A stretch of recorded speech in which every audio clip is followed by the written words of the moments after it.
लेकिन उस ईश्वर की दरगाह में उसकी आवाज जरूर जाती है।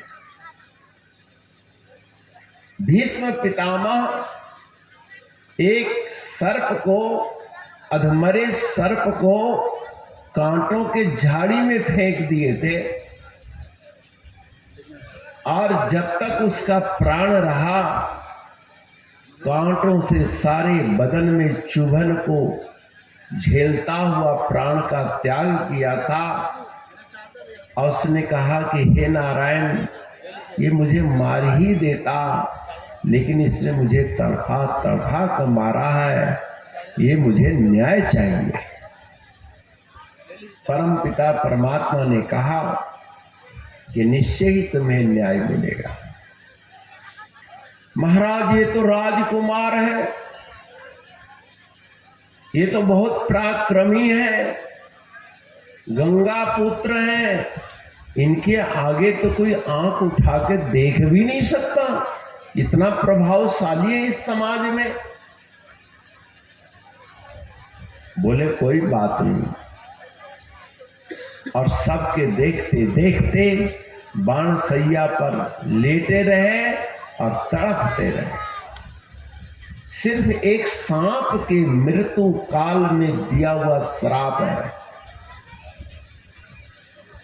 आप लोग जानते हैं राजा दशरथ पुत्र वियोग में क्यों मरे? क्योंकि एक अंधे माँ बाप के सुपुत्र को गलती से मार दिया था, श्रवण को। श्रवण के माँ बाप का श्राप का फल 4 पुत्रों के रहते हुए वियोग में मरे कि नहीं? जस करनी तस भोगहि ताता, और कर्महीन नर क्यों पछताता।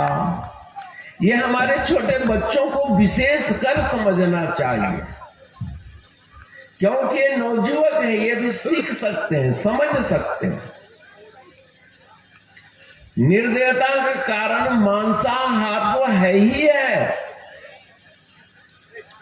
मांसाहारी मां बाप भी है। जिस मांस से आपका रजवीर्य बना उसमें तामस वृत्ति है, उस बीज में, उस शुक्राणु में तामस संस्कार है,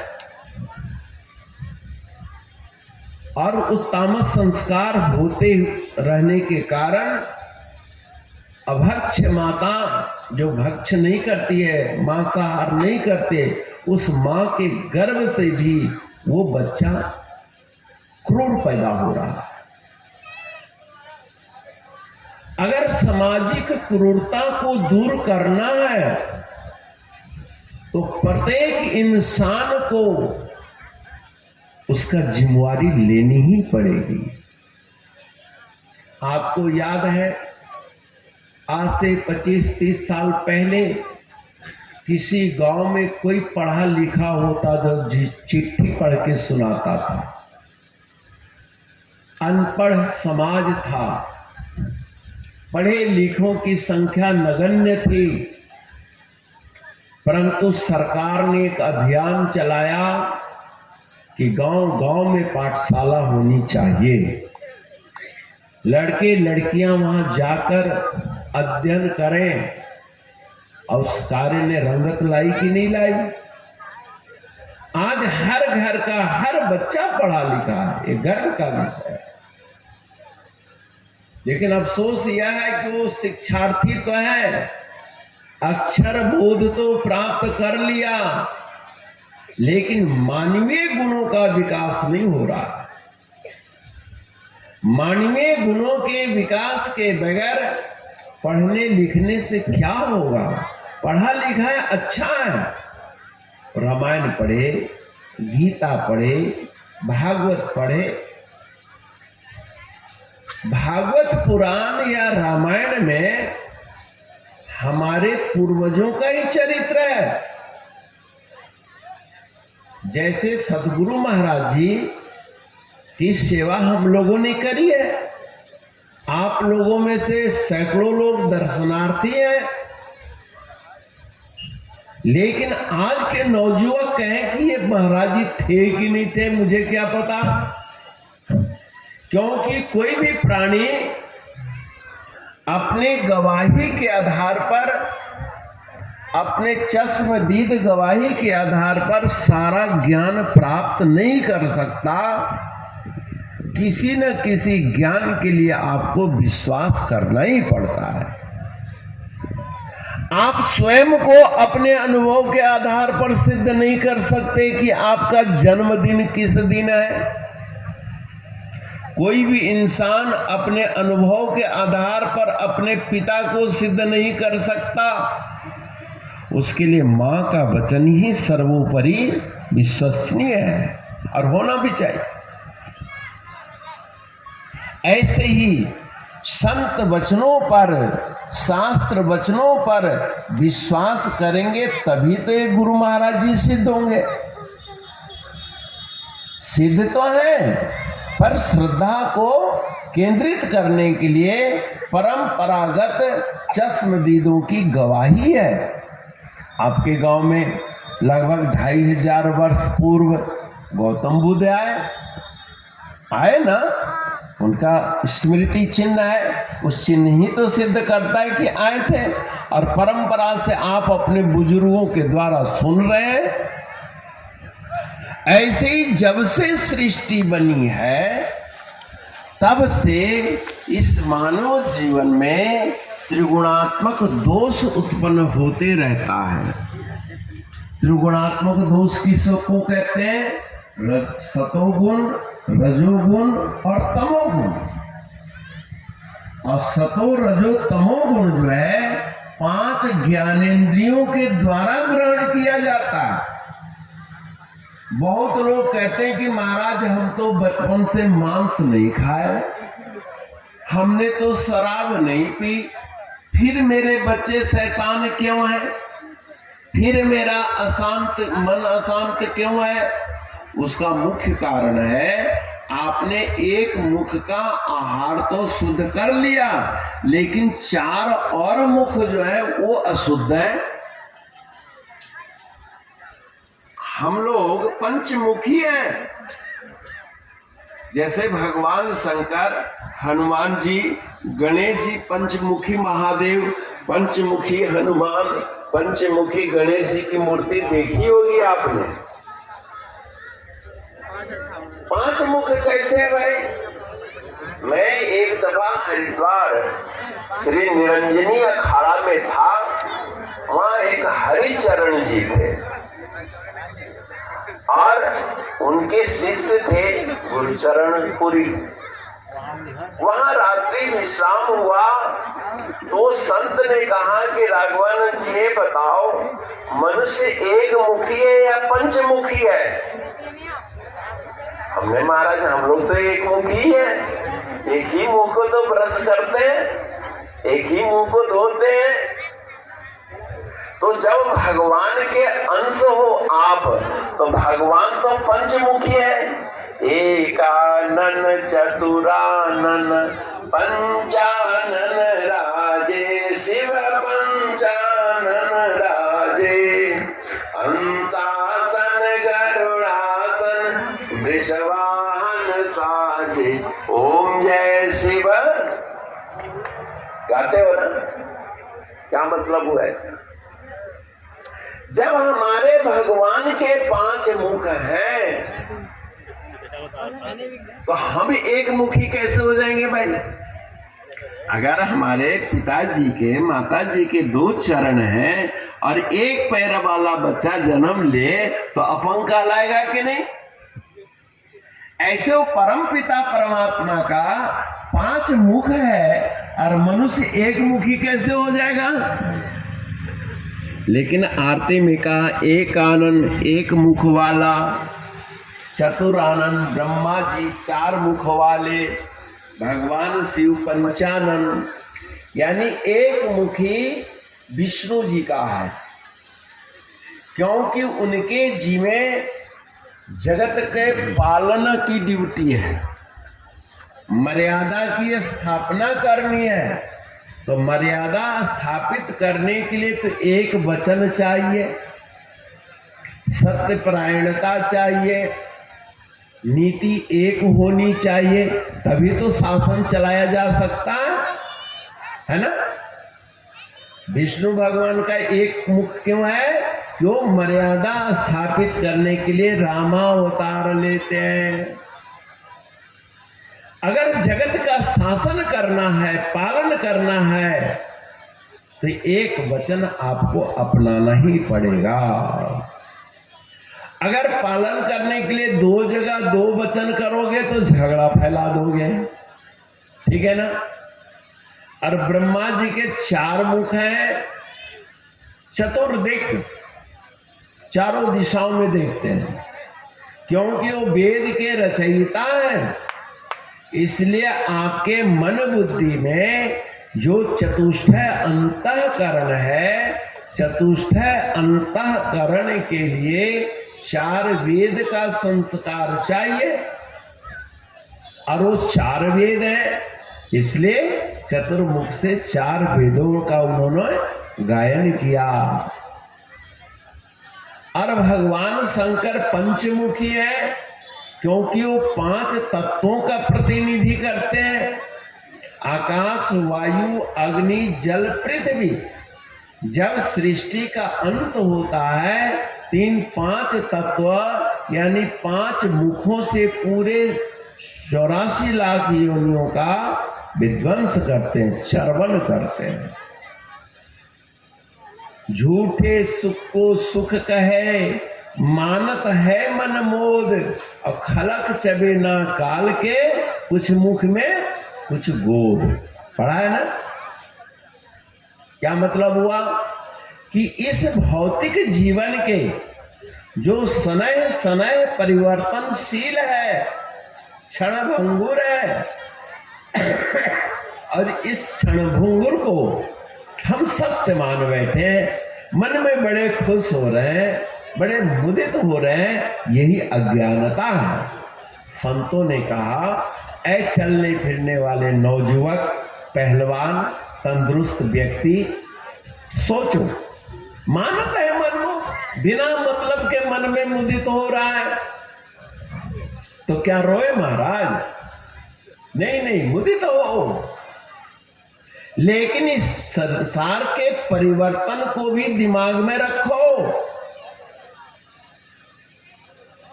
अगर परिवर्तन को तुम भूल जाओगे तो बिखर जाओगे, फिसल जाओगे। एक छोटा बच्चा है, क्या वो अपनी बचपना को रोक पाता है? नहीं रोक पाता है। क्या हम आपने अपने बचपना को रोका? नहीं रोका। बचपना बीती रही, हम शरीर में हैं, हम परिवर्तित नहीं हुए। तभी तो आप कहते हैं जब मैं छोटा था शब्द का प्रयोग हुआ ना, किसके लिए? मैं स्वयं के लिए। तो छोटापन कहाँ चला गया? पता नहीं कहाँ गुम हो गया, मुझे तो पता ही नहीं लगा। महाराज कहते, एक बूढ़ी माता जिसकी कमर 90 डिग्री के कोण में झुकी हुई थी और डंडा लिए हुए जा रही थी गांव में, तो कुछ मन चले नौजुवक लड़के मजाक करने के लिए, दादी दादी ये तीर कमान कहां से खरीद के लाई है? यानी कमर ऐसे झुकी हुई थी, डंडा ऊपर तीर की तरह दिख रहा था दूर से, और वो मजाक किया कि ये धनुष बाण कहां से लेके आई। माता कमर पर हाथ रख ऐसे खड़ी हुई, पूरे डंडी की तरह। बाबू, जब मेरे उम्र में आओगे ना, तो तुमको भी ये धनुष बाण मुफ्त के मिल जाएगी। ये खिलौना मुफ्त में मिल जाएगी। सारे लड़के हंस के भाग गए। यानी आजकल हम लोगों को भी सोचना होगा, क्या इस जवानी को हम लोग संभाल पाएंगे? आपके दादा दादी, माता पिता, बंधुजन, नातेदार, रिश्तेदार क्या जवानी को संभाल पा रहे? पाए? मांस खा के, शराब पी के, टॉनिक पी खा के, किसी भी युक्ति से इसको रोका नहीं जा सकता। जब रोका ही नहीं जा सकता तो हिंसा का सहारा क्यों लिया जाए? ये तो रोकना ही पड़ेगा।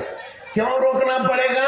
कि आपके बच्चे क्रूर पैदा हो रहे हैं, समाज में क्रूरता आ गई है, बच्चा जन्मते ही स्वच्छंद हो रहा है और माँ बाप हम लोगों को सिर खाते हैं। बाबा जी देखिए ना, अभी 2-3 साल का ही हुआ, मेरी बात ही नहीं मानता। हमने तुम अपने सास की बात मानते हो? तुम अपने पति की बात मानते हो? अब पति को कहते तुम पत्नी की बात मानते हो? तो अपने माई बाप के बात मानता ही नहीं और अपनी बात मनवाना चाह रहा है। ये कैसे होगा भाई? जस करनी तस भोगई ताता। जब तुमने अपने बड़ों का रिस्पेक्ट नहीं दिया, जब आप अपने से बड़ों को सम्मान नहीं दे रहे हो समाज में, तो आप अपने से छोटों से सम्मान पाने की इच्छा मत करो। तड़फो, तड़प तड़प के मरना पड़ेगा, क्योंकि खलक चबेना काल के, कुछ मुख में कुछ गोद। आप चबेना जानते ही हो, फुटहा जब खाते हो चिनिया बादाम, तो उसकी 3 अवस्था है। एक प्लेट में, एक चुटकी में एक मूंगफली चबा रहे हैं और दूसरे को फोड़ते हैं। जो तो दांत में चला गया वो तो खाया ही जा रहा है बेचारा। आप किसी बड़े हॉस्पिटल में जाओ, एक इमरजेंसी वार्ड होता है जहां प्रायः बस जाने ही वाले, बस गाड़ी उनकी आने ही वाली होती है। बाई चांस किसी की गाड़ी लेट हो जाए तो हो जाए। इमरजेंसी में वो मुकाल के मुख में चबाए जा रहे हैं, समझ गए? और जो हाथ में है दाना तोड़ के रख लिया है, अब इसको निगले तो इसको फाके, और जो प्लेट में उसका भी नंबर आएगा। ये हम आप सब की ये गति है। तो महाराज इस काल से बचने का उपाय क्या है उपाय। श्री गुरु महाराज जी की जीवन की गाथा है। महाराज जी के अंदर सन्यास बनने की प्रवृत्ति क्यों पैदा हुई? भागवत में भी अपने बुजुर्गों का ही चरित्र है और मैं भी अपने बुजुर्ग सतगुरुदेव का चरित्र सुना रहा हूं। महाराज जी जब 13 साल के हुए तो अपने दोस्त के साथ बरसाती नदी में स्नान कर रहे थे। पहाड़ था, अल्मोड़ा उत्तराखंड के रहने वाले हुए महाराज, और धारा इतनी तेज थी और एक भंवर आया और उस भंवर में इनका दोस्त नीचे खींच गया। महाराज जी जैसे तैसे बाहर निकल गए और वो दोस्त जल में डूबकर मृत्यु को प्राप्त हो गया। हल्ला मचा, मर गया मर गया मर गया। सब लोग इकट्ठे हुए, उसको गोताखोरों ने छानकर बाहर निकाला, मृतक था बेटा। बड़ा रुदन हुआ। आज हमारे इस मनोरा ग्राम में भी वो क्या थे, सच्चिदानंद पांडे जी ना, वो भी काल कलेवर हुए हैं रात्रि में। 80-82 साल की उम्र थी उनको। काल किसी को नहीं छोड़ता। उसके लिए कोई जात पात नहीं है, कोई कुल खानदान नहीं है, कोई तगड़ा और कमजोर नहीं है, नर नारी का कोई भेद नहीं है उस काल के यहाँ, न जन्म दर में और न मृत्यु काल। परमात्मा उनकी आत्मा को शांति दे, क्योंकि वो भी गुरुमुख थे। उनके परिजन भी शायद आज आए न आए, पर सत्संग सबको सुनना चाहिए। सनातन धर्म में एक बड़ी विडंबना है कि मर जाए तो कहते कि पूजा बंद करो, ले हम कहते खाना बंद करो, भोजन बंद करो। नहीं, गांव वाले खिलाते हैं महाराज। क्या खिलाते हैं? तो गांव वाले मिलके भजन करे तो क्या बुराई है भाई? क्या बुराई है? देखिए, सनातन धर्म की एक सांस्कृतिक और वैज्ञानिक व्यवस्था,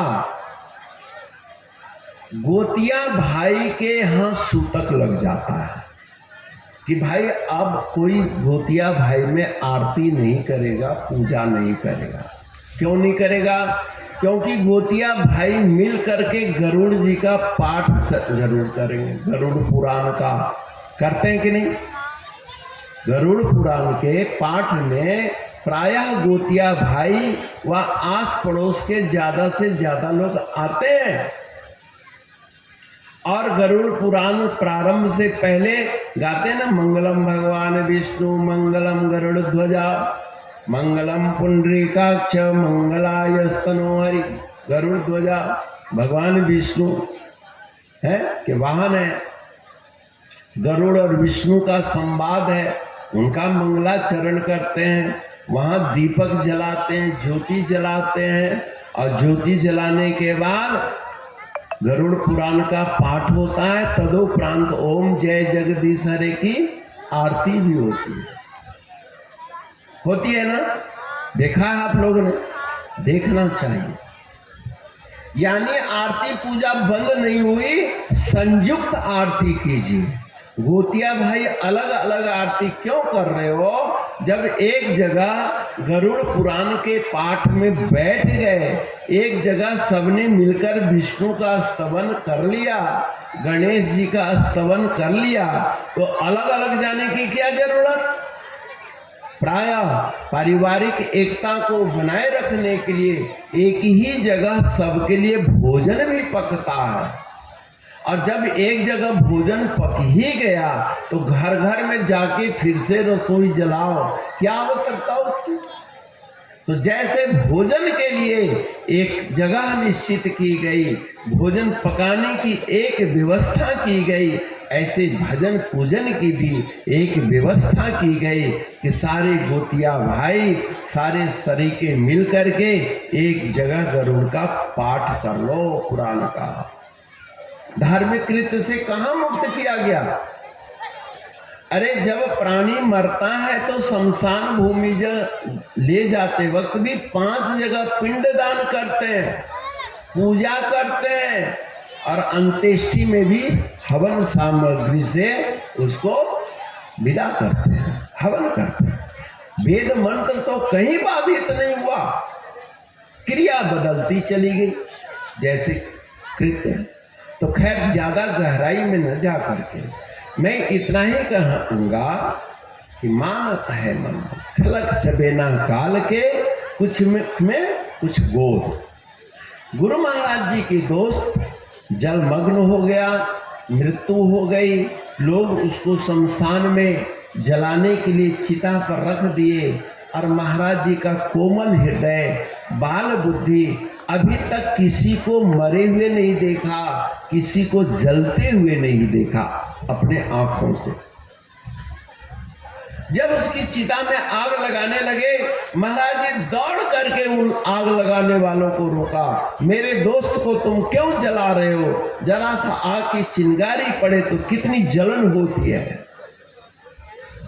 महाराज जी के पिताजी से लोगों ने निवेदन किया, अपने बेटे को समझाओ, कालक्रम की व्यवस्था समझाओ, ये तो मृत्यु है, आया है सो जाएगा, राजा रंग फकीर, ये तो जाना ही है। महाराज जी ने अपने बेटे को समझाया, बेटा तेरा दोस्त अब नहीं है, मर गया। मरना क्या होता है? इसकी प्रारब्ध खत्म हो गई और जो प्राणी मर जाता है उसको जलाना ही पड़ता है, अंत्येष्टि करनी पड़ती है। कोई आग में जलाता है, कोई धरती में दबाता है, कोई पानी में जल समाधि देता है। इस पंचभूत शरीर को पंचभूतों में विलीन करने की एक व्यवस्था है। पिताजी से बचने का भी कोई उपाय है? बोले हाँ उपाय है ना, आत्मदर्शन। सतगुरु महाराज जी से दीक्षा लेकर अगर कोई आत्म दर्शन कर ले, निज रूप की पहचान कर ले, फिर उसका पुनरागमन नहीं होता। मामोपेत्य पुनर्जन्म दुःखालयम शाश्वतम नाप्नुवन्ति महात्मनः संसिद्धि परमाम गति। भगवान श्री कृष्ण ने कहा कि हे अर्जुन, अंत समय में मेरे स्मरण करता हुआ जो शरीर का त्याग करता है वो मुझे प्राप्त होता है, और मुझे जो प्राप्त हो जाता है फिर जन्म मरण दुख रूप संसार में पुनरागमन नहीं होता। फिर वो चला कहाँ जाता है? यद गत्वा न निवर्तन्ते तद्धाम परमं मम। मेरे उस परम धाम, उत्तम धाम को प्राप्त कर लेता है जहां से फिर नर नारी कोई भी प्राणी मृत्यु को प्राप्त नहीं होता। इसलिए उस सत्य को जानो। महाराज जी ने पूछा वो सत्य कहाँ मिलेगा, सत्य को कैसे जाना जाए? तो बोले इसके लिए तो कोई पूर्ण सतगुरु मिलना चाहिए। गुरु तो बहुत मिलते हैं लेकिन सद्गुरु का अभाव है, जो सत्य का उद्बोधन करे, जो सब में समता का बर्ताव करे और 5 मुखों का शोधन का उपाय करे। 5 मुख वो हमारे को श्री निरंजनी अखाड़े में वो स्वामी जी ने बताया कि देखो एक कान पहला मुख है। मुख की परिभाषा क्या है? शांति करो, बोलो सच्चिदानंद भगवान की समझ गए? मुख की परिभाषा है कि बाहर से खाद्यान्न जीवनोपार्जन शक्ति आहार के रूप में आपके अंदर ले जाने का माध्यम हो। उसको क्या कहते हैं? मुख। इसको कहते हैं ना, क्या कहते हैं? मुख। लेकिन कान से भी आप खाते हैं। जो शब्द श्रवण करते हैं, कीर्तन सुन रहे हो, प्रवचन सुन रहे हो, ये इस मुख से नहीं खा रहे हो। ये काहे से खा रहे हो? कान से। मुंह से खाया हुआ भोजन शरीर को तंदुरुस्ती देता है और कान से खाया हुआ भोजन बुद्धि को पुष्ट विद्वान बनाता है। इस कान से भोजन करके ही तो डॉक्टर, इंजीनियर, वकील सब बनते हैं।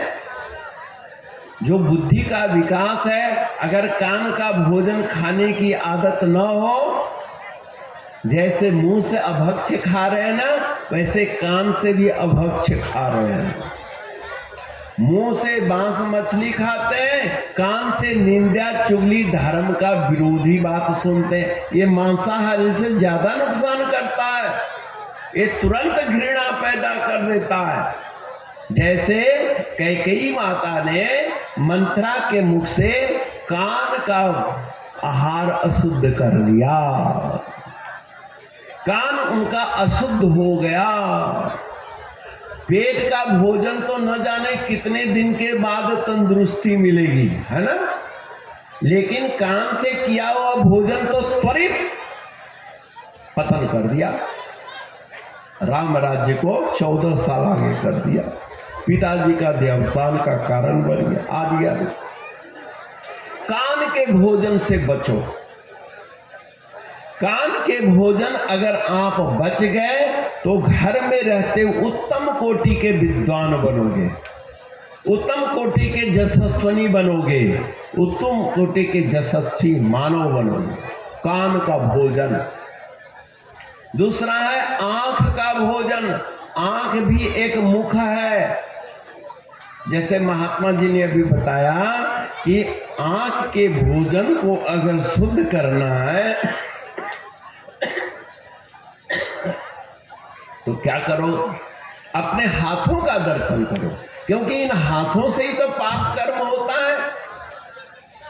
कर चरण के तंबाक कायजम कर्मजम वा श्रवण नयनम मानसं वापराधम विदितम अविदितम सर्वमेतत् क्षमस्व जय जय करुणाब्धे महादेव शंभो। ये पाप के स्थान है हाथ। कर चरण कुसंगति में जाना आदि। हम लोगों को आंख का भोजन शुद्ध करो, समझिए। नाक का भोजन अगर तगर देसी घी की खुशबू से शुरू करो, लेकिन मांस मछली की दुर्गंध जो है तुम्हारे नाक को दूषित कर रहा है। नाक से भोजन कर रहे हो। अरे त्वचा, भगवान के चरण छूकर त्वचा को सात्विक बनाओ तो आपके त्रिगुणात्मक दोषों का मार्जन होगा। तो भाई और बहनों, ये 5 मुख को शुद्ध करने का उपाय क्या है?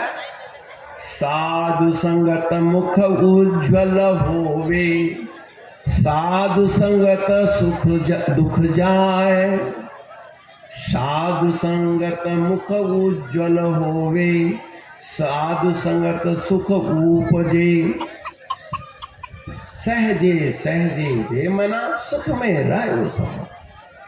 साधु की संगति से ये 5 मुख उज्जवल होते हैं, यानी पवित्र होते हैं।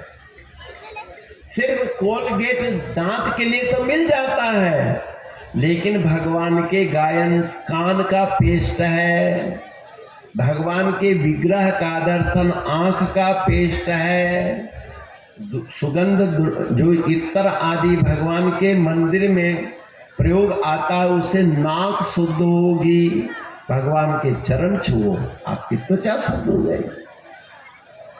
तो साधु संगत सुख उपजे, साधु संगत दुख जाए, सहजे सहजे रे मना सुख में रहो समा।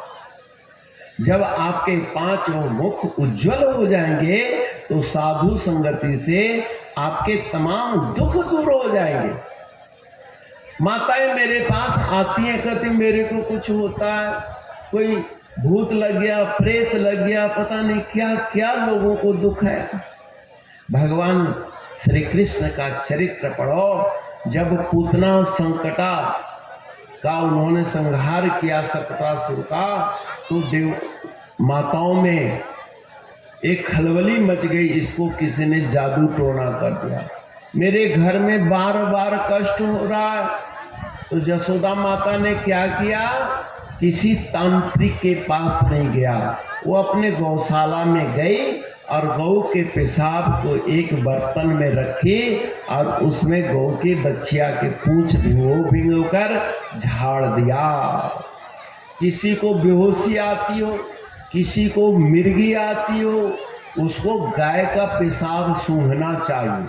सूंघने का उपाय क्या है, उसमें तौलिया या रुमाल भिगो करके सुखा के अपने पर्स में रख लो और उसको समय समय पर उस व्यक्ति को सुंघाओ जिसको मानसिक पीड़ा होती हो, समझिए। और कुछ आहार खिलाओ, बुद्धिवर्धक चीजें खिलाओ।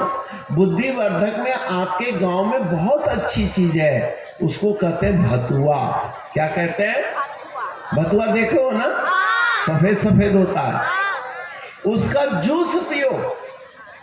इतना बड़ा टुकड़ा काट के ग्राइंड कर लो या सिलौट में पीस लो, उसको जूस निकाल के पिलाओ, दिमाग को ठंडाएगी, नींद आती है बड़ी अच्छी।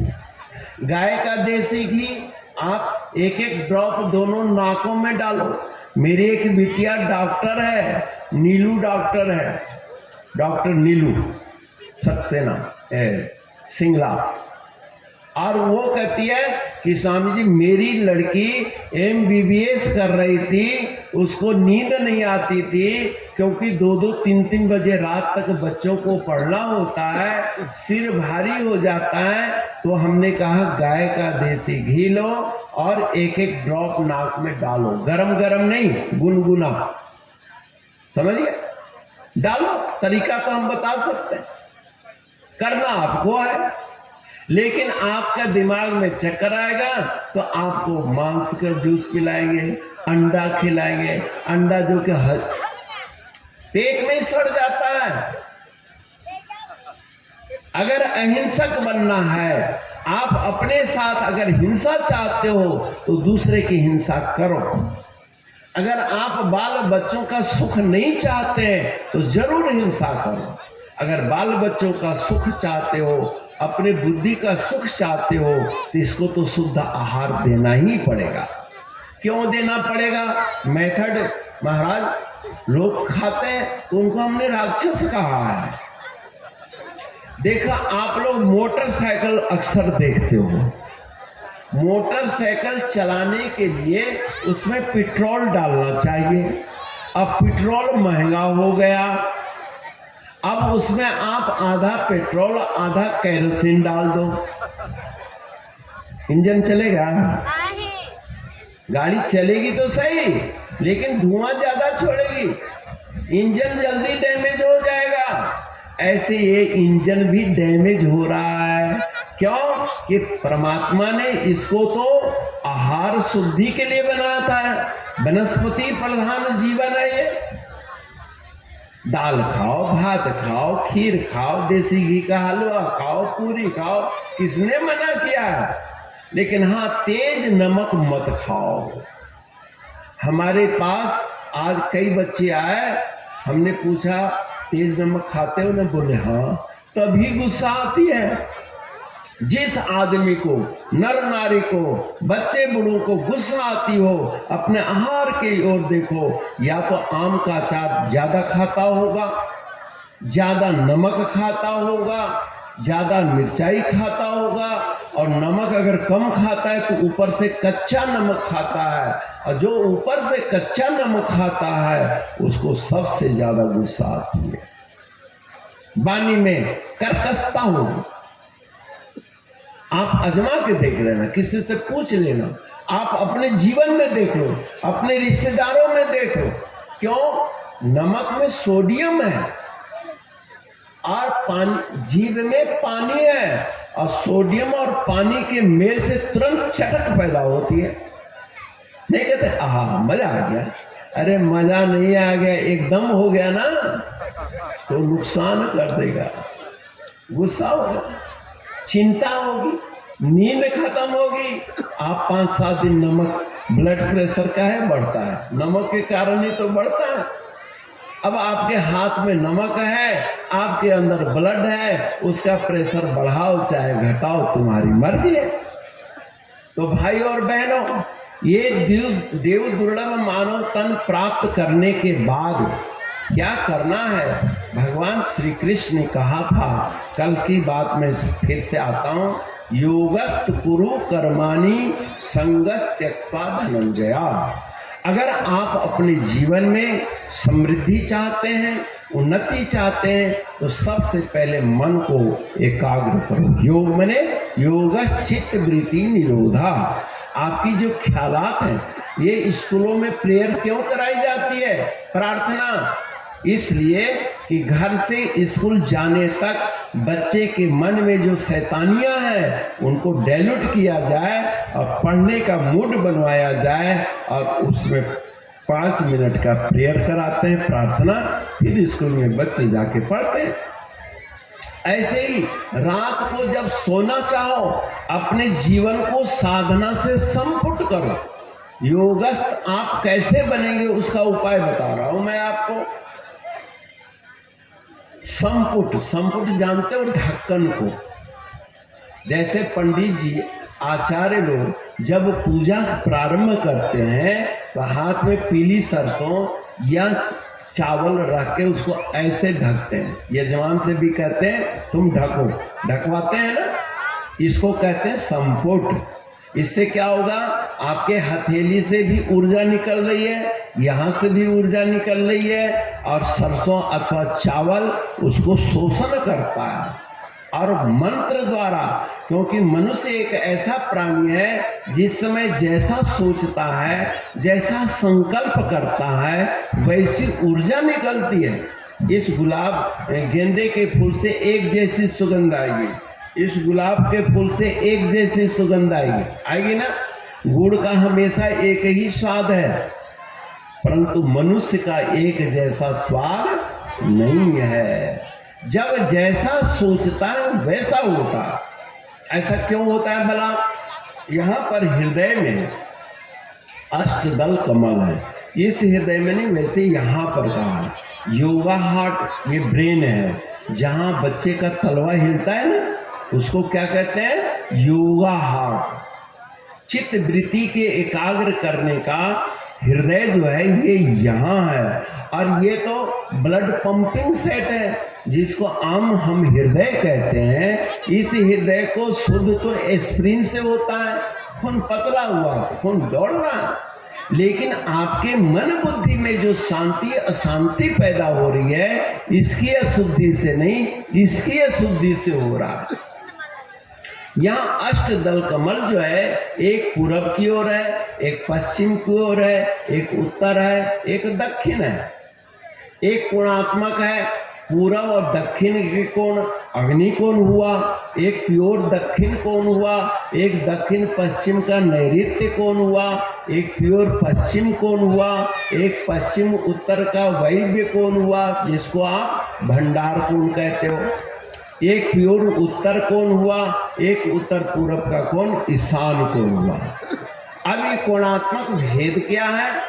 अगर पूरब की ओर आपकी चित्त वृत्ति है तो धीरे धीरे ज्ञान का प्रकाश होगा, क्योंकि देवलोक का स्थान है पूरब। सूर्य देव जो है प्रकाश देने वाले हैं, बुद्धि को तेज करने वाले हैं, ऊर्जा शक्ति। सूर्य सिर्फ रोशनी नहीं देते, रोशनी तो ये बल्ब भी दे रहा है, प्रकाश तो ये ज्योत भी दे रही है, लेकिन सूर्य प्रकाश के साथ ऊर्जा भी देते हैं, विटामिन डी भी देते हैं, और तो तमाम इस विश्व में रोगाणु हैं उनका नाश करते हैं, कीचड़ को सुखा देते हैं।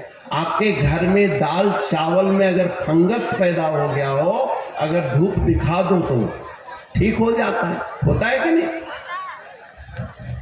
आपके अंदर वैचारिक जो नमी पैदा हो गई, राग द्वेष उत्पन्न हो गया, घृणा उत्पन्न हो गई, तो सूर्य जो है पूरब की दिशा यानी ध्यान से वो डस्टिंग हो जाएगा। आप करके देखें। और पूरब और अग्नि कोण है, वहां अगर चले गया तो फिर वहां तो गुस्सा उत्पन्न होगा, लड़ाई करने का मन करेगा, छोटी छोटी बात में सहन शक्ति नहीं रहेगी। उस समय समझ जाओ तुम्हारा कोणात्मक दोष पैदा हो गया। जैसे पंखा का ऐंठ देते हैं ना तेज, तो हवा तेज हो जाती है, और किसी को दर्द हो रहा तो कहते बाबू जरा पंखा कम कर दो। तमाम चीजों के लिए हम लोग संपुट करते हैं, फिर उसको प्राच्यई स्वाहा पूरब की ओर करते हैं। अपसर्पन्तु ते भूता ये भूता भूमि संस्थिता विघ्न करता नश्यन्तु शिवाज्ञा। वो चारों दिशाओं में दिग्बंधु उसको कहते हैं। सर्वा आशा मम मित्रम भवन्तु, आशा कहते हैं दिशाओं को, सारी दिशाएं मेरे मित्र बन जाए, मेरा कोई बैरी न रहे। ऊर्ध्व और अधो यानी स्वर्ग और पाताल सब आपके अनुकूल बन जाए। ये छोटे छोटे कर्म कांडों के माध्यम से आपके इस लौकिक सुख को वृद्धि करक बनाता है। इसमें आप निपुण हो गए, इसको कहते हैं कर्म कांड। आज मैं एक जगह बैठा था, बोले कि महाराज कबीरदास जी महाराज कर्म कांड का निषेध किए, मूर्ति पूजा का खंडन किया है, देवी देवताओं को अमान्य किया। कबीरदास जी संत थे और उन्होंने वर्तमान को शुद्ध करना सिखाया। अब कबीरदास जी अगर मूर्ति पूजा खंडन करते थे तो कबीर पंक्तियों में जगह जगह कबीर जी की फोटो क्यों लग गई, कबीर जी की मूर्ति क्यों लग गई? अगर शंकर की मूर्ति में ताकत नहीं है तो कबीरदास जी की मूर्ति में कैसे ताकत आ जाएगी भाई? नहीं आ सकती। यानी कबीरदास जी महाराज जिस समय एक सामाजिक बुराई का खंडन कर रहे थे, पूर्व ऋषियों के द्वारा स्थापित परंपरा में कुछ विकार होने के कारण, तो वही परंपरा का उन्होंने शोधन किया। तो आज कबीर के वाणी के माध्यम से अगर आज विकार उत्पन्न हो रहा है तो आज के महापुरुष उस विकार को दूर करने का उपाय करेंगे कि नहीं करेंगे? मेरे को एक संत कबीर जी आ गए, बोले कि महाराज उन्होंने तो एक ही उपदेश किया है, ढाई अक्षर प्रेम का, पढ़े सो पंडित होए, पोथी पढ़ी पढ़ी जगमुआ, पंडित भया ना होए। तो हमने कहा तुम इस वाणी को किसका मानते हो? बोले कबीरदास जी ने कहा। हमने तुम सुने हो उनके मुख से? ना महाराज, हमने तो नहीं सुना है। तो तुम कैसे गारंटी देते हो कि ये कबीर जी की वाणी है? ये कबीर का दोहा है, इसका क्या प्रमाण है? उन्होंने कहा कबीर बीजक में लिखा हुआ है। कबीर बीजक क्या है? बोले इतनी मोटी पुस्तक है। तो हमने कहा वो पोथी नहीं हुआ रे, रामचरितमानस पोथी है। गीता को तुम पोथी मानते हो, भागवत को तुम पोथी मानते हो, तो कबीर बीजक पोथी नहीं है? उसको पढ़ने से तुम कैसे ज्ञानी बन गए? खाली एक दूसरे को कटाक्ष करने में सब लोग लगे हुए हैं। हर युग में महापुरुष तुम्हें हमें समझाने की चेष्टा करते हैं, लेकिन कालांतर में वो सब एक दूसरे की निंदा में लग जाते हैं। लेकिन मेरे गोपाल ने, मेरे श्री कृष्ण ने अपनी व्यवस्था को भी पूर्ण नहीं माना। क्या? यदा यदा ही धर्मस्य ग्लानिर्भवति भारत, यानी जब जब धर्म के प्रति ग्लानि उत्पन्न होगी, संभवामि युगे युगे, मैं समय समय पर उत्पन्न होऊंगा, आऊंगा। यदा यदा शब्द जो है यानी व्यवस्थित सूत्र में विकार होने की संभावना है ना भविष्य में, तभी तो यदा यदा शब्द का प्रयोग किया। यानी तुम्हारे घर में जब जब कूड़ा करकट आएगा तब तब झाड़ू लगाओगे कि नहीं लगाओगे? बोलो। जब जब भूख लगेगी तब तक खाना खाओगे। यानी भूख निवृत्ति के लिए ऐसा कोई भोजन नहीं बनाया गया कि दोबारा भूख लगे ही नहीं। अगर भूख लगे ही नहीं तो फिर वैद्य को कहा हमको तो भूख ही नहीं लग रही महाराज, कुछ खिलाओ, कुछ चूरन दो, फिर हिसाब करने लग जाते हैं। तो मेरा कहने का तात्पर्य है कि सनातन वैदिक परंपरा जो है पूर्ण वैज्ञानिक पद्धति से इसकी रचना की गई है, इसकी व्यवस्था की गई है। और आज के बड़े पढ़े लिखे वैज्ञानिक लोग सनातन के प्रति रिसर्च में लगे हैं। आखिर मनुष्य में क्रूरता क्यों आ रही है?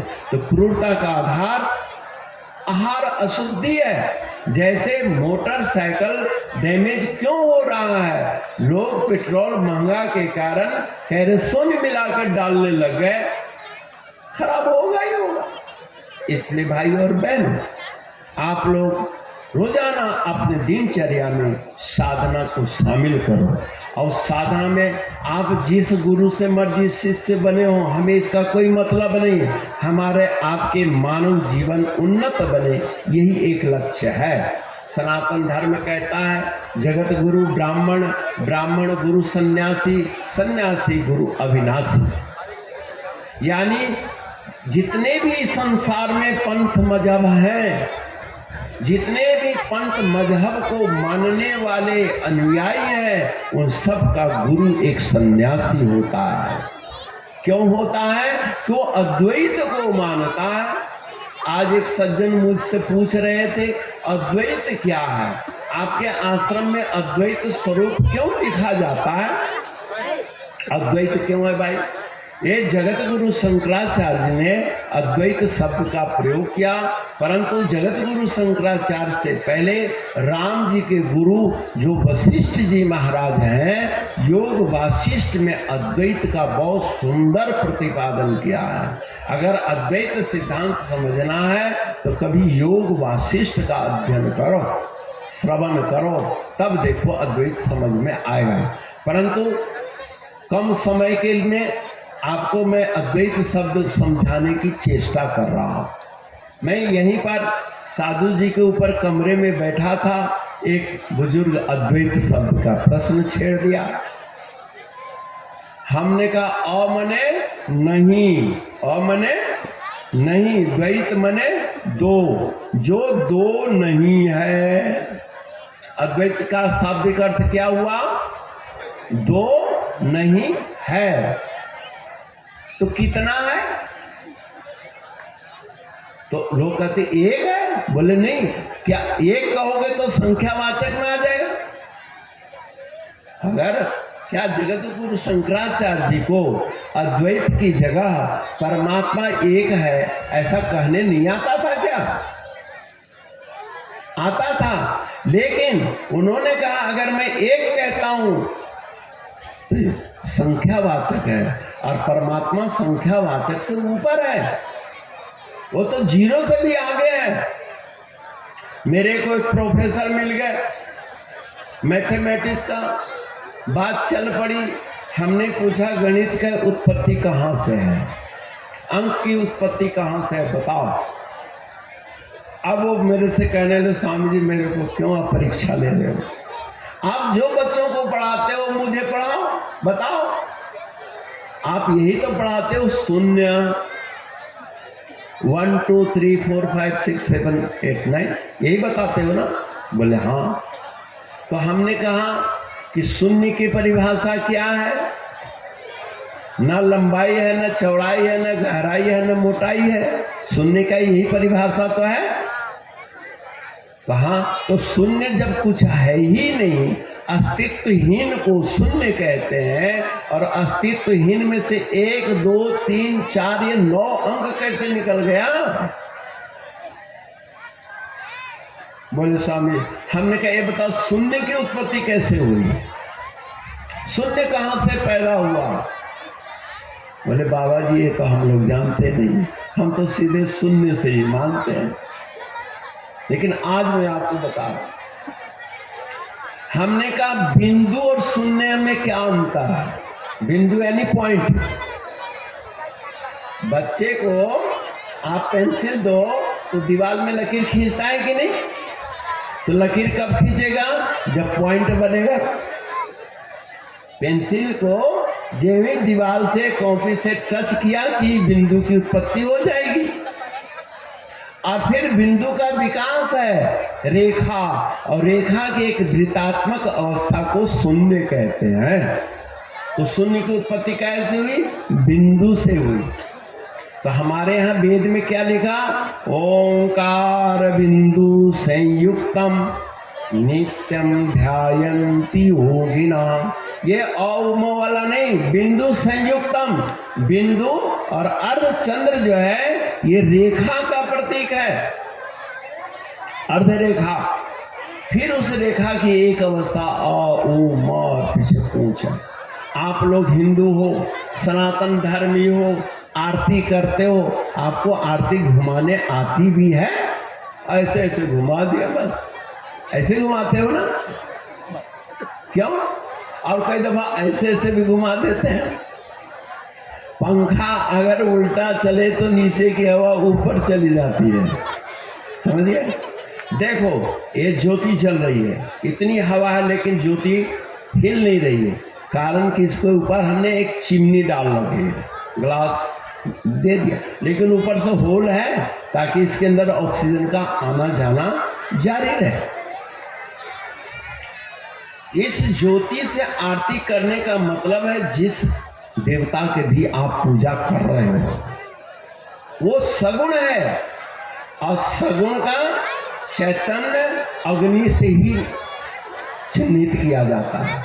जैसे आप हम जिंदे हैं, इसकी क्या पहचान है? शरीर का तापमान एक निश्चित मात्रा में है, और वह टेम्परेचर का प्रतिनिधि ज्योति है। जैसे शीशा गर्म है, शीशा में ज्योति नहीं दिख रही है, पर रुई की बत्ती में ज्योति प्रकट दिख रही है। ऐसे ही शरीर में जो तापमान है ज्योति का प्रतीक है, और यह ज्योति ओंकार रूप है।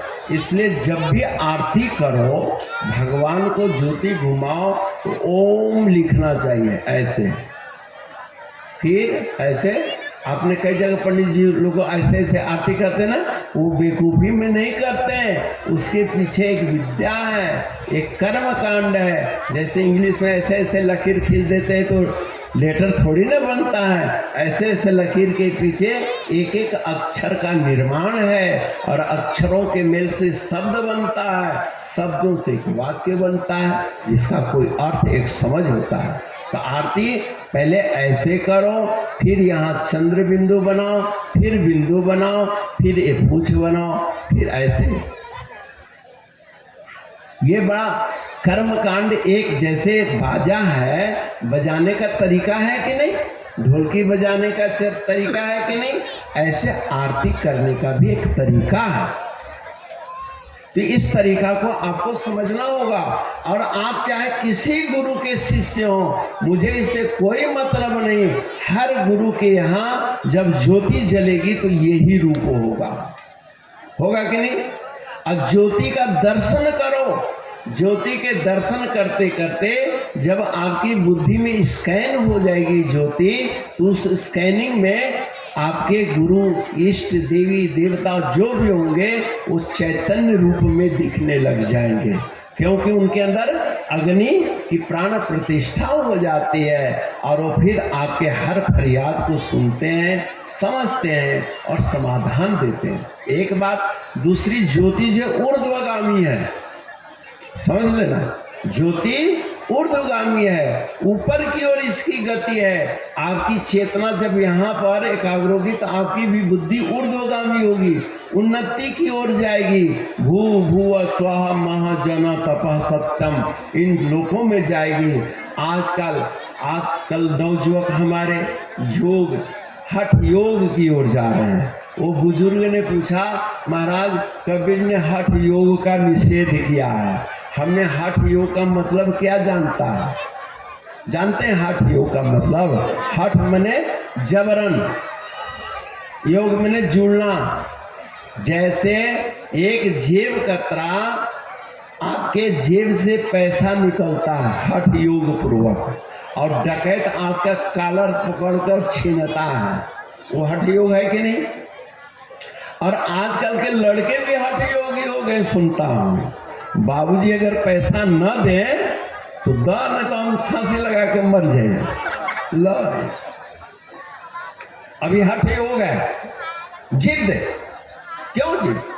आप अपनी आवश्यकता पिताजी को समझाइए, माता जी को समझाइए, उनके पास जो कुछ है तुम बच्चों के लिए है, तुम नवयुवकों के लिए है, लेकिन आहार अशुद्धि के कारण वही त्रिगुणात्मक दोष है, तम अवस्था है, तो भगवान के लिए हठ तो नहीं करेगा, लेकिन आपके जेब के पैसे के लिए हठ जरूर करेगा।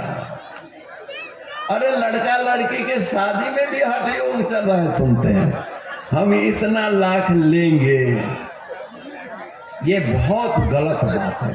उपहार दीजिए, परमात्मा ने आपको दिया है, बेटी को उपहार दीजिए। लड़के को विश्वास होना चाहिए कि ससुर जी के पास है, वो उपहार में मिलेगा ही, लेकिन हठ योगी इतना लाख लेंगे ही, ये गलत है। एक लड़की IAS अफसर थी, उसकी शादी हुई, जयमाला आप जानते ही हैं, सबके सामने जयमाला पड़ी, घर में गई, दूसरे दिन उसने कोई घूंघट नहीं लगाया। बोले बड़ा बदतमीज लड़की आ गई, ये काहे की पढ़ी लिखी है, इसको तो ये भी समझता नहीं कि सास ससुर के आगे आंचल करना चाहिए। लोगों ने टोका, बोले कि जिन लोगों के लिए आप मेरे चेहरे को छुपाने के लिए कह रहे हो, आप सरेआम तो कह, वो देखो वो जोड़ी कितनी अच्छी लग रही है। जो नहीं देख रहा था, आपने उंगली दिखा दिखा के कहा ये मेरी पुतो है। सबको तो आपने मेरा चेहरा दिखा दिया, तो अब मैं आपसे ढकूं? जो आप मेरे पिता तुल्य हो, शर्म करो। डांट दी, पढ़ी लिखी तो थी, लेकिन तुम लोग मत डांटना, मत समझाना, गुरु जी से कहना, है ना। अब वो बैठी रही, लोग सोचे कि पुतो आए चाय बना के देगी सुबह सुबह। आदमी आया, मैडम थोड़ा चाय बना दो, जाओ बना के लाओ। ऐसा क्यों कहते हो? तुमको हमारे बाबूजी 20 लाख में खरीदे, तू मेरा गुलाम है, तू मेरा गुलाम है। ये पलंग मेरा, ये चादर मेरी, ये बर्तन मेरा, तेरे जेब में पैसा मेरा, गाड़ी मेरी, और तू हम ही पर हुकूमत करता है। क्या ये विडंबना, ये सब त्रिगुणात्मक दोष है। सतोगुण, रजोगुण, तमोगुण के विकृतिक व्यवहारिक रूप है। ये सिर्फ हम लोग भजन अभ्यास या सीताराम सीताराम कहने के लिए नहीं कहते हैं। आपके जीवन में गुणों का विकास कैसे हो, इस पर हमने जोर दिया, और इसके लिए ज्ञान भक्ति 2 पंख है। कल ही मैंने कहा था उभाभ्यामेव पक्षाभ्याम यथा खे पक्षिणाम गति तथैव ज्ञान कर्माभ्याम जायते परमम पदा। जैसे एक पक्षी 2 पंखों के सहारे आकाश में उड़ान भरता है, वैसे ही पक्षी की तरह हर मनुष्य ज्ञान और कर्म के द्वारा, कर्म का प्रतिनिधि भक्ति करती है। अगर भक्ति परक कर्म होगा, जिसमें परोपकार है, जिसमें त्याग है, उसको भक्ति कहते हैं। तो ज्ञान भी भक्ति से शासित है, कैसे होना चाहिए। और ये 2 पंख आप श्रोता जनों के जीवन में आ जाए, कर्म करने का ज्ञान, उठने बैठने का ज्ञान, खान पान का ज्ञान, शयन और गमन का ज्ञान हो जाए, तो फिर आपका जीवन निश्चय सिद्ध हो जाएगा। आप मानव तन में नारायण बन जाएंगे। आप मानव तन में माताएं साक्षात सरस्वती सावित्री बन जाएंगी। तो आपके कुशल भविष्य की मैं शुभकामना करता हूँ। परम पिता परमात्मा फिर जब चाहेंगे तो फिर आपके मनोरा ग्राम में हमारे संत जी के आगमन या आसपास के भक्तों के आग्रह पर आना होगा। मैंने आप लोगों से कहा था विश्वनाथ गुरु जी से और कि भाई ये कार्यक्रम ओबरा रखो, लेकिन ये तो सारा ओबरा ही यहाँ आ गया। गांव को ओबरा नहीं जाना पड़ा। ये श्रद्धा में ताकत है, ये सत्संग की ताकत है कि इस व्यावान ग्राम में एक संयोजित ढंग से इतना विशाल कार्यक्रम हो रहा है। इसके लिए आपको बधाई। लेकिन आपके जीवन में सकारात्मक विकास होगा तो मेरा यह आना और आप लोगों का लाखों लाख का खर्च ये सब सफल हो जाएगा। बच्चा अगर डिग्री ले ले, पढ़ जाए, रोजी रोटी कमाए तो उसको माँ बाप को खुशी होती है। ऐसे मेरे कथनानुसार आपके जीवन में आहार के प्रति जागरूकता आ जाए, बच्चों के लालन पालन के प्रति जागरूकता आ जाए, बच्चों के अंदर परिवार के प्रति श्रद्धा जाग जाए तो मेरे को कितनी खुशी होगी इसका आप अंदाज लगा सकते हैं। जैसे आपका लड़का टॉप नंबर से पास हो जाए तो मैं आशा करता हूँ कि मनोरा में आए हुए समस्त श्रोताजन नर नारी से मैं अपेक्षा रखता हूँ कि सुनी हुई बातों को आपने समझा होगा तो आप 5 मुख को शुद्ध कर लीजिए। मुख्य कान, आँख, नाक, जीभ और त्वचा, ये 5 ज्ञानेंद्रिय मानो 5 मुख हैं। और ये 5 मुख अगर शुद्ध हो जाएंगे तो हाथ पैर नातेदार रिश्तेदार सब शुद्ध पवित्र हो जाएगा। हरिओम तत्सत। धर्म की जय हो, अधर्म का प्राणियों में विश्व का कल्याण, गौ माता की जय हो, पृथ्वी माता की जय हो, गंगा मैया की जय हो, चारों वेद की जय हो, चारों धाम की जय हो, आज के आनंद की जय हो। नमः पार्वती पति हरा हरा हरा हरा कृपया सभी लोग बैठे रहेंगे। प्रसाद वितरण किया जा रहा है। प्रसाद के बाद